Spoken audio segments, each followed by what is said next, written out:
boat. Your left hand starts on G. Easy, just a bunch of G's. And at the end of measure 4, before we get into sort of the main idea of the song, you just go, that's it. We're not going to worry about that right now. Let's talk about the right hand. The right hand, you'll notice in the first measure of the song, is on the bass staff. That means middle C or lower. The very first chord is, top note is this B. So put your pinky on that. The bottom note is a 6th down, so it's D. And then you've got 2 notes in the middle, F and G.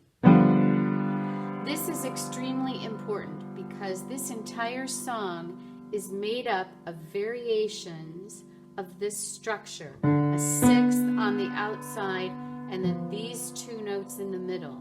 And you will see this in the right hand, sometimes in the chord like this, and sometimes broken up in different ways throughout the song.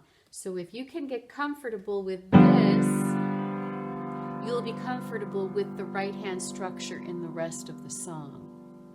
So the first line looks complicated, but all it is this, and then the same thing up 1, same thing up 1. You just keep going. Now we're in measure 2.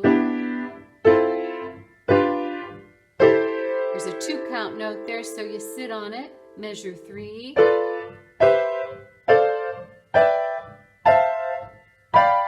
count note. This is where the left hand goes. The only other thing you need to know about that line is that there are 1/8 notes and quarter notes. So you have a short, long pattern. Short, long, short, long, long, short, long, short, long, really long, short, long, short, long, long, super long because it's 3 counts. Again, eventually it will be